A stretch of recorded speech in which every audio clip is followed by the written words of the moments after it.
Welcome everyone to a new gameplay series on Cataclysm Dark Days Ahead. This is an open world survival game. It's usually played with zombies, like in the zombie apocalypse, but I want to start off by saying that this game, the gameplay mechanics are so good with the weather and survival just in the elements or against nature, that you could probably just use this as a simple wilderness survival game. Try to survive against the almighty moose, and it would function as a good game, even just in that little environment. But yes, the main gameplay idea is to survive against a zombie horde. First thing I'm going to do is actually start off with showing you how to install the game. We're going to tutorialize a little bit in this series just to get people who maybe have never played the game before into it. So just to start off, how to install it, because it's pretty straightforward, but you're going to download CDDA's game launcher, which I'll leave a link for in the description. And just put this into the directory where you want the game, and then it'll install the actual game from there. It'll also allow you to do the experimental updates, which I highly recommend, because the last game patch wasn't for like a year. So it's been a while. You might want to do the experimental build, which has changed a lot of things for the better. And the experimental build is updated about at least once a day, I'd say, at least on average. So even if one of the builds creates a bug, there's usually a very small delay before that bug is fixed. So this is also where you'll import some of the mods. I'm using the chest hole graphics pack, and I'm also using the sound pack, chest hole sound pack. After that, you'll probably go into options and just explore this a little bit. Let's see, you can set your world defaults and stuff, go through your interface, all these things. I'm leaving the default. But after you do all that, this game is very similar, I have to say, to Dwarf Fortress. The graphics are very similar. One of the options, if you don't use a graphic pack, is just the ASCII graphics. Just the letters themselves become the graphics. Just like we see here with Cataclysm Dark Days Ahead, this is all symbols and stuff, right? And also, like Dwarf Fortress, you create a world before you jump into a new game. So let's go into our game world creation options. And right now, I probably need to take a moment to say just how I generally play this game. It's based about 50 years in the future, so there's a lot of futuristic stuff that's available to you. A lot of content which is very fictional, futuristic, such as becoming like a bionic man, a la Deus Ex, or mutating yourself like the X-Men and becoming like half beast, half man. You can add the bionic stuff. Even you can get claws that come out of your hands, so you're like Wolverine. I mean, a lot of these things are pretty cool, and the mechanics for all those are very well fleshed out. But I just want to say my own personal taste or flavor for zombie apocalypse, I prefer a really realistic and modern day, almost as if the zombie apocalypse was to happen tomorrow, or were to happen tomorrow. So that for that reason, I'm actually going to disable a lot of these like end game superhero type abilities. I'm not going to go through every mod available, but I will just go through the ones that I'm going to do. I also want to make a note that just in case it's your first time, you use tab to switch through these, but if you want to switch the top ones, you have to use the period and comma with shift being held. So you use the less than or greater than signs. Okay, so let's go through the mods I'm using. I really prefer a melee focused build, and I really like, I don't know, if I was to envision the zombie apocalypse, the way I imagine things going down is it's huge hordes, which one zombie by itself is not really intelligent enough or capable enough to bring one person down in general. However, it's the horde which gets you. And you're usually fighting the horde off with some kind of melee weapon because sound attracts more zombies, and if the horde is what kills you, you want to try to avoid the horde. So for that reason, I like to add in more melee weapons. I like having, so they have this medieval and historic content adds in like man-at-arms. It puts arming swords into the game. You can get a shield even. I think all that is really clever and fun. And it fits my style of play. Like I said, I've disabled the mutagens. I'm not going to be using any of the bionic abilities, so we won't be able to transform ourselves into half lizard man. I don't like, I mean, it's not that I don't like, I just prefer, I guess I don't prefer the fantasy elements like spell casting, or at the very bottom here there's arcana and magic items and necromancy. I don't want any of those things.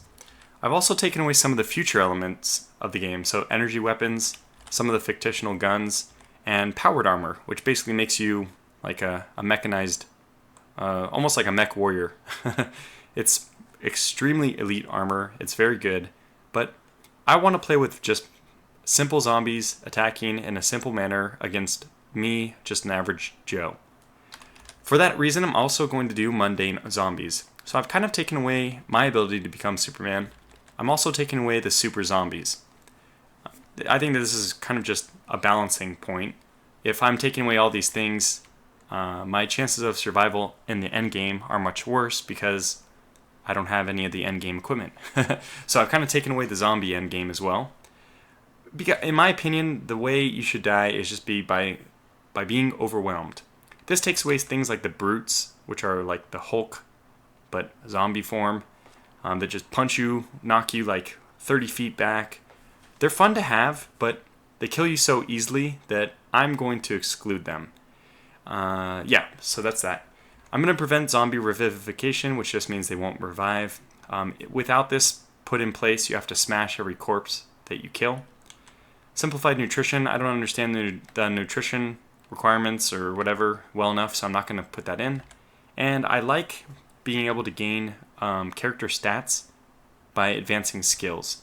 An example of this, a quick one, is if you get your melee skill up, your bashing skill up, your cutting skill up, all that kind of implies that you've been doing some kind of workout.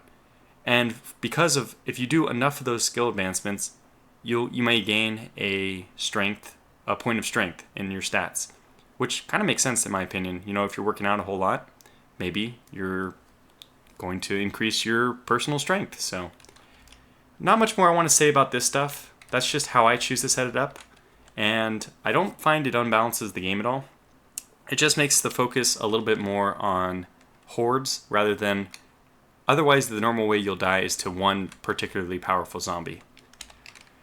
For world generation options, one thing I was considering doing is increasing the spawn rate because I've went with mundane zombies, but I find that I still am likely enough to die even at 1, and some people even decrease this. It really depends on what kind of story you're going for. And that's really what Cataclysm DDA is. Just like in Dwarf Fortress, they say you're quote-unquote having fun when your base is losing, your dwarves are dying everywhere, and things are coming to a finish in a poor way. That's when you're having fun. Same thing with Cataclysm DDA, that when you're having the most fun is when you're really on the edge, you're just barely surviving, or even the points when you die are really amusing because they make for very good stories. Okay, so that's all those options. I'm just going to leave the same. I don't really think there's anything I need to change here. So we'll go back in, and now all I want to do is create a name for our world. Glenrock. Okay, that sounds fine. I'm okay with that. Now, after you create your game world, just like in Dwarf Fortress, you create your world, and then you have to go pick a place to found your colony. We are now going to build a character who's going to appear somewhere in the world. So let's do a custom character, and this is the second half of creating your introduction, your story, your prologue, because that's how I like to think of this game, as like you're writing your own story. So we'll go into Glenrock, and there's a lot of different things we can do. Now I have the default points, so this is 6 total. If you do it in multiple pools, you only have 2 for traits, 2 for stats, 2 for skills. I'm going to do single pool, which means that if I choose to put all 6 points into stats and 0 into traits and skills, that is acceptable. I don't have a exact amount allocated to each one of these. Scenarios were really where you're first starting to tell your personal story. So the world's created, but what kind of way do we want to play the game? Do we want to be in a prison and the zombie apocalypse happens and suddenly we're released from prison just because, you know, the apocalypse? Or do we want to be a mall cop who's just doing his job and suddenly the apocalypse happens and we have to make do from there. I would say that if you are a beginner or you want to survive a long time, The Last Firefighter is one of the best starts I think you can have. In my opinion, The Last Firefighter is actually a little bit overpowered. So my 2 points of advice if you want to do a game which lasts a long time are, 1, go back to world creation and do slow zombies for one of the limitations or whatever. If you make zombies slower, you can avoid the horde, and even if you don't select mundane zombies and you have brutes and stuff, you're able to run away from them well enough that they're not a huge threat. When zombies are as fast as you are, then of course, even if one zombie catches you, if they grab you, they kind of pin you down, and then every zombie can get to you. So it's really dangerous. Last Firefighter, I wanted to say that the armor you start with, just the turnout coat and all that gear that, a firefighter wears, is so protective that you can generally survive, maybe even a 30 zombie horde, just knocking them down with your axe. And you start in close proximity to the firefighter station, which has good access to a lot of good tools, usually a gas mask of some kind, a fire axe, like I said. You start with a Halligan bar in your inventory, which can be used as a weapon, but also can pry open doors. So really, it's a great start, and probably what's going to happen is we're going to die as an evacuee, and I'm going to come back in as a second game, and then I'll do the Last Firefighter start. But I just want to mention it right away that it's a really easy start if you want to kind of survive for a long time, get your feet under you. However, for this first one, I feel like let's make this more of a story. So I'm going to do just your basic, generic evacuee story, which I feel like fits the best into the zombie apocalypse lore. So let's just read. You have survived the initial wave of panic and have achieved relative safety in one of the many government evac shelters. However, things are you're starting to run out of food and everything, so it's really time to move back into town. Okay. So we're going to do evacuee, and our profession, I've debated about this. It would be kind of interesting to do a shower victim, but that's also the start you have to do for challenge really bad day, which is a lot of fun to do, but it's a mess, and let's save that for a later playthrough. So I think survivor, just your generic survivor, it fits the story, the lore best. And that's why it's the first option, right? The default.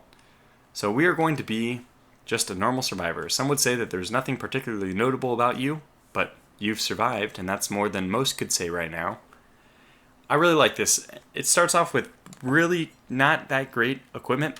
The only thing that maybe is good is that we have a pocket knife, some kind of weapon. And that's the only reason why I'm choosing that over, say, the shower victim.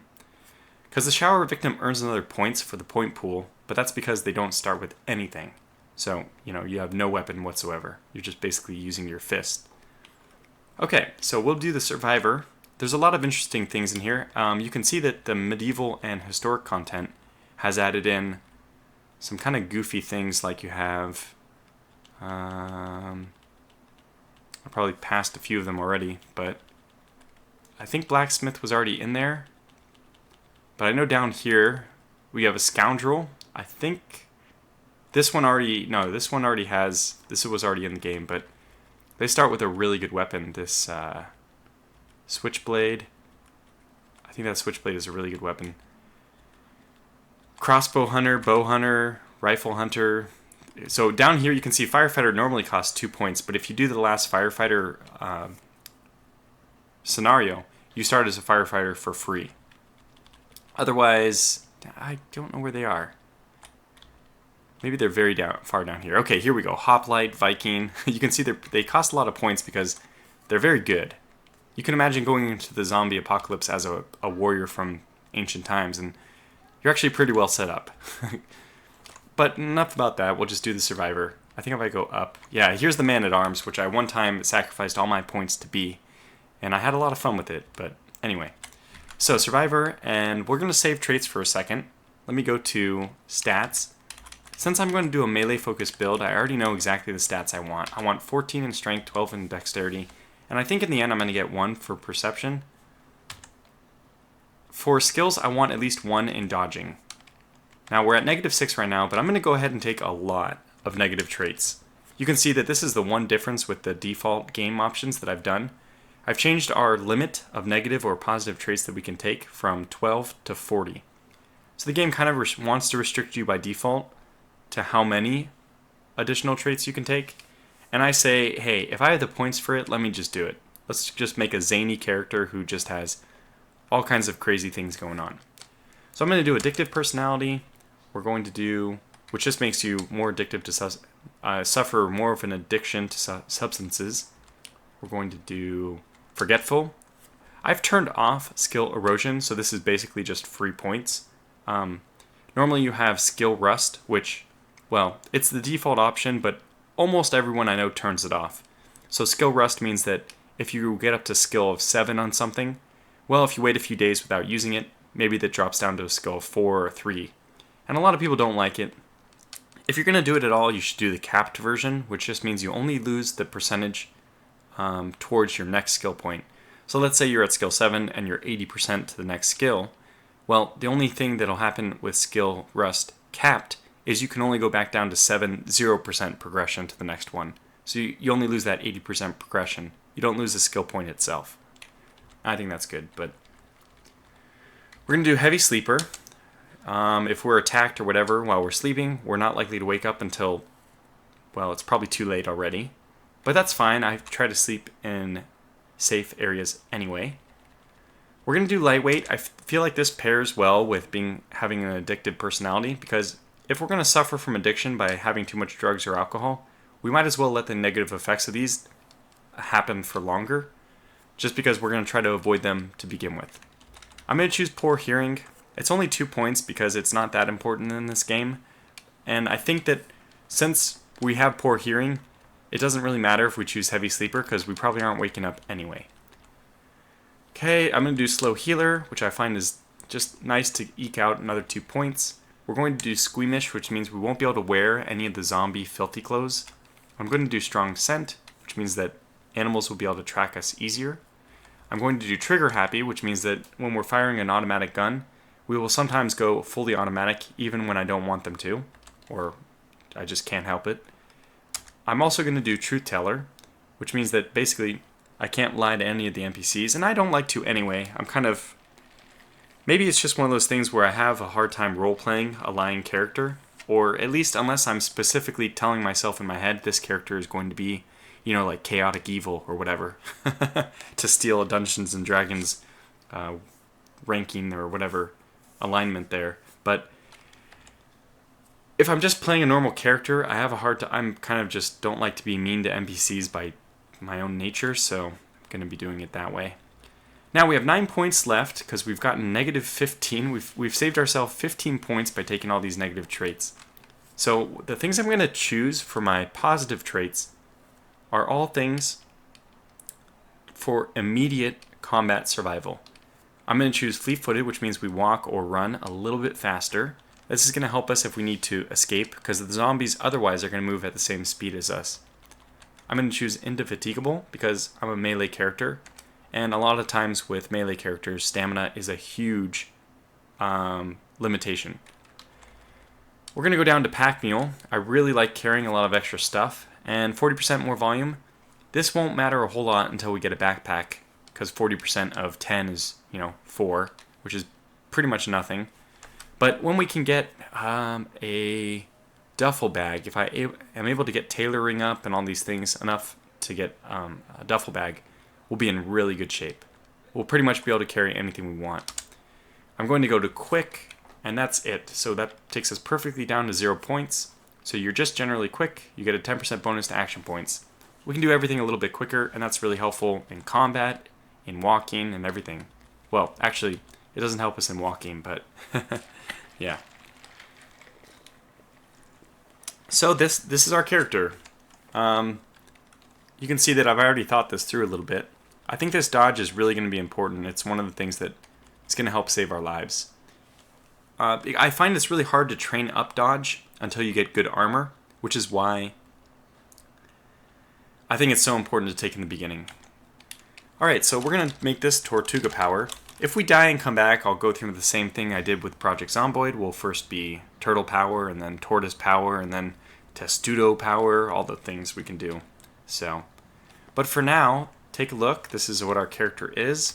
I'm going to save this as a template too, so we'll call this Evac Survivor Single Pool 6. Good. I think I made one just like that, and I'll have to make sure that I delete the old template, but now we are finally 20 minutes into this game, ready to get in. And there we are. So 1 second, I'm going to pause this recording here, and I'll come back with you in a second where we will pick up as Tortuga. Okay, so we're back in Glenrock. We're in our evacuation center. And this little tile right here is us, Tortuga Power. That's my character. For movement, to tutorialize a little bit, for movement in the game, you almost never use the mouse at all. You can actually like click and then click there again and he'll move, but really the best way of doing things is going to be with your numpad. So like the 789 is top left, up, so up and to the left, up, or up and to the right, you know, just what you'd expect. I can kind of highlight this if I hit X.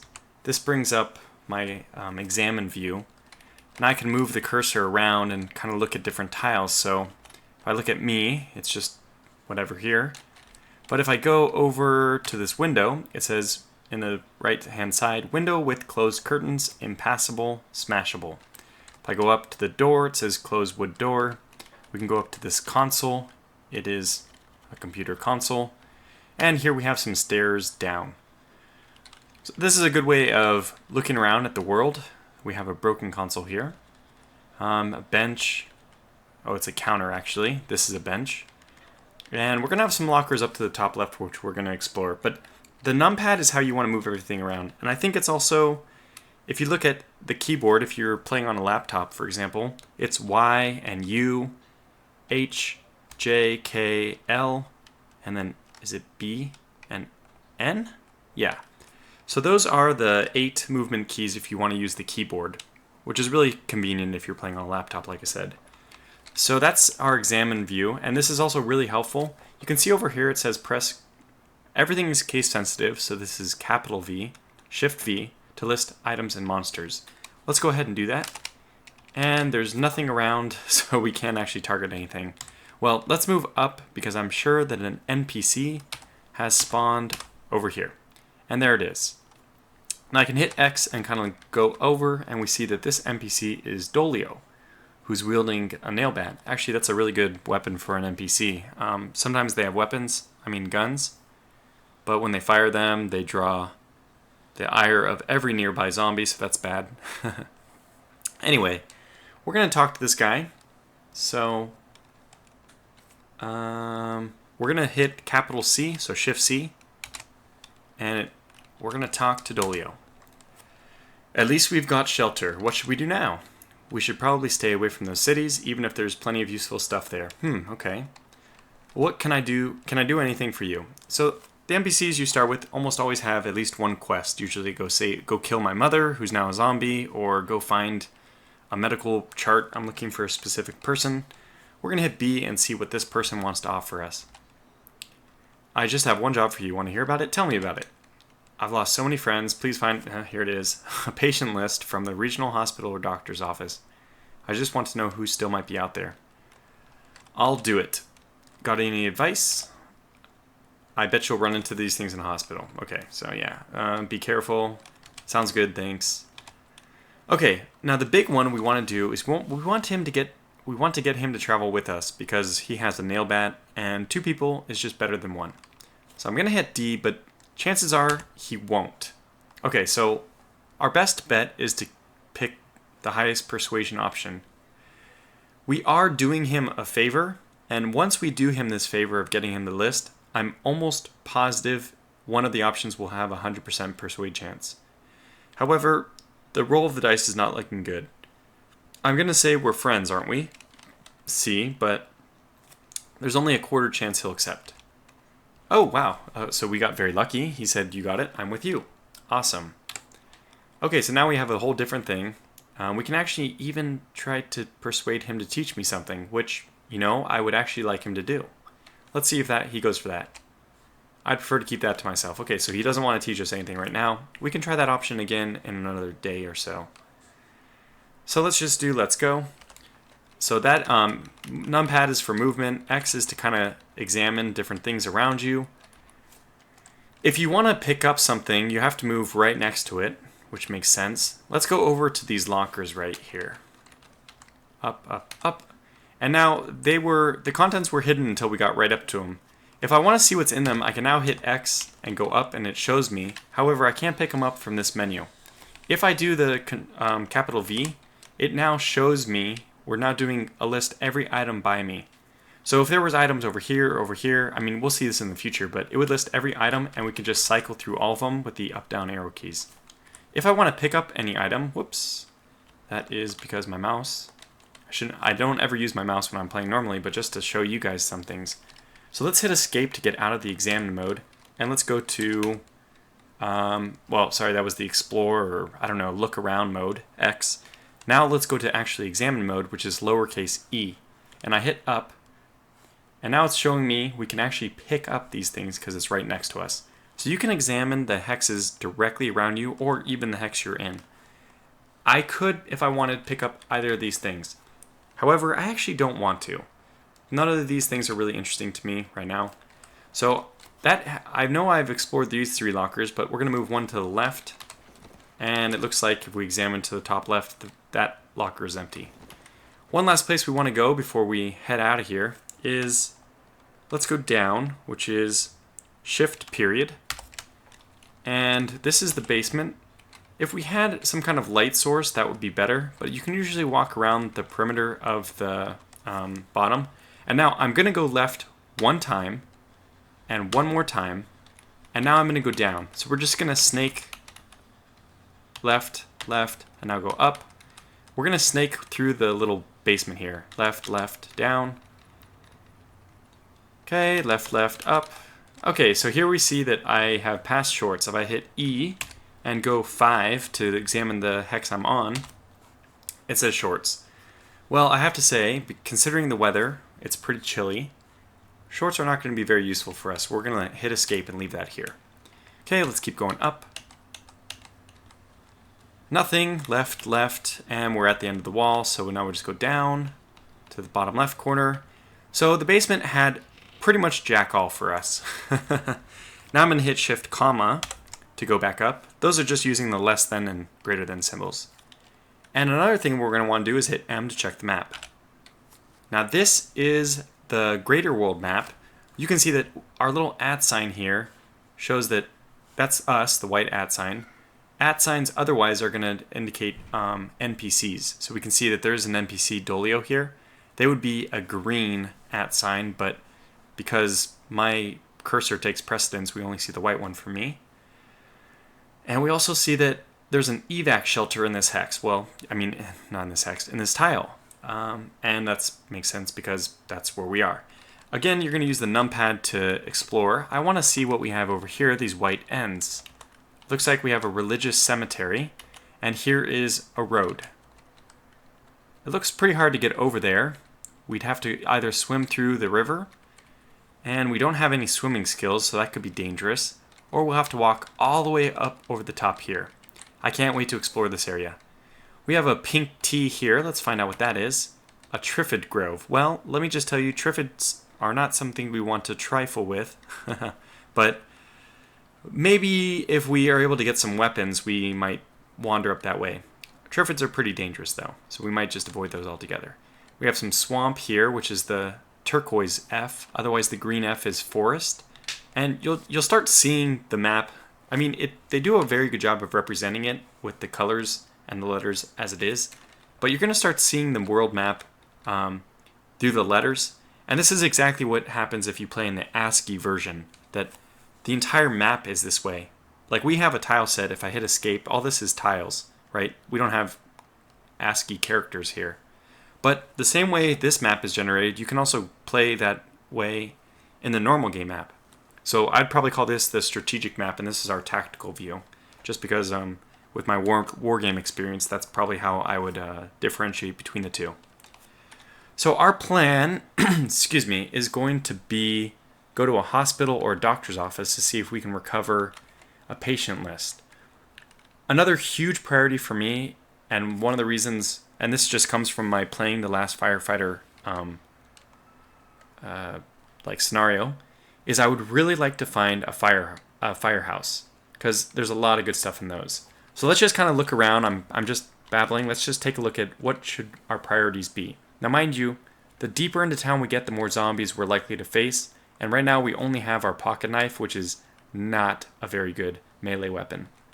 So let's see. We have a gas station, a police station. There'll be some weapons there, but we should probably have a crowbar if we want to go there. Some houses on the outskirts. Those are probably the best things to start with. Houses over here. We have this thing is a bar, this purplish thing.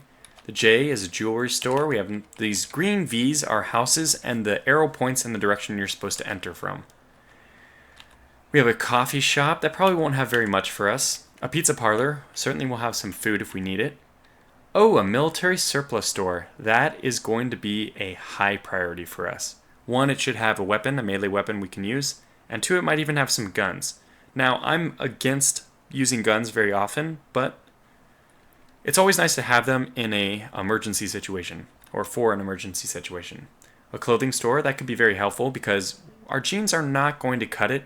It is spring, so it shouldn't be too cold, but it's cold enough that our jeans won't be warm enough to prevent us from feeling discomfortable or uncomfortable. Discomfort or uncomfortable, otherwise known as discomfortable. Another pizza parlor. We have a sporting goods store that could also have some really good stuff for us. We have a church here, pizza parlor, and another house. And then this looks like a complex. It's a mega store. Oh, that's like a Walmart. That'll have a lot of cool stuff. So a lot of interesting things ready for us. We can also kind of explore up this road and see that we have a FEMA camp. Sometimes those are good. Those should be like the emergency relief camps, but oftentimes they're overrun by bandits and stuff, so we'll have to be careful. This A is the apartment complex, so that might be interesting to go explore. And we have a hardware store, that would be nice.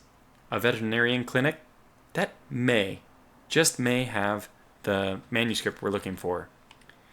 Okay, so that's the bigger map that we're looking at. I think our game plan is just going to be to go into town and start seeing what we're up against. If I can on the way, let's just examine this console. Examine up. Press any key. Okay, I can do that. Okay. Disable external power. I don't think so. Emergency message. Greetings, citizen. A biological attack has taken place and a state of emergency has been declared. Emergency personnel will be aiding you shortly. To ensure your safety, please follow the below steps. 1. Do not panic. 2. Remain inside the building. 3. Seek shelter in the basement. 4. Use provided gas masks, which I don't think we were provided. And 5. Await further instructions. Well, that's not going to be very helpful for us. I'm usually surprised if any of these consoles are even running. So let's just quit and shut down. And it looks like the direction we're going to want to go is south. So let's just head out this door over here.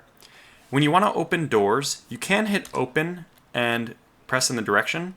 So if I did open into the bottom right, it says this door is already open. The other way of opening doors is just by running into them, and the game automatically assumes you're trying to open the door, and it'll open it for you. The same goes for windows. So if I press to the right, it's going to open the curtain. If I press to the right again, it's going to open the window. Now to close, if O is to open, you'd assume C is to close. Sure enough, lowercase c is to close, and then you close the curtain after that. Remember, capital C is to chat, but I don't want to do that right now, so let's go ahead and push out. And now this is a really good time where you can start using, there's several helpful things that you don't always have to hit X and look around at everything. You're given some clues to what's around you over on the right. We have our minimap here, which is going to be helpful. If it's a flashing red dot, it's a zombie. But this solid red dot, we know from this explanation of what's around us, we see to the east, the red D is a fox. So I already know that this red dot here is going to be a fox. If we go over to the right, we see that, sure enough, it is a fox. But that's not interesting for us. I don't think I can catch the fox. So we're just going to start moving south. You can see my comfort is falling because now if I want to bring up my character screen, I'm going to press Shift 2. In other words, the @ sign. And we can see that my legs are cold. Green is decent enough, but this blue indicates my legs are actually really quite cold. And that's not good. So we don't have any alternatives right now. We just have to wear our jeans. There's nothing better we've found quite yet. But I guess since we'll be going into town, I will go to my inventory and I'll go down to my pocket knife and I'm going to wield this. So now we have our pocket knife in our left hand. However, this video total time has been about 35 minutes. I'm going to call this video to a close right as we start to head down into town. And there's our first zombie in the minimap. We can see that zombie child. And that's actually what I want to use the NPC for. But before we get into all that, I'm going to call this video to a close. Since this is the first video in the series, if you wouldn't mind leaving a like, that's just going to help me increase my visibility on YouTube. And for those of you who know my channel, you know I won't ask after this first episode. But other than that, thanks so much for watching. I hope we really enjoy this series. Hopefully it's not too short-lived, or at least I can always create a new character, but I hope Tortuga Power is not too short-lived. But anything can happen, and, you know, we might just get swarmed and die. But we'll wait to see that in the next episode. So until then, thanks for watching.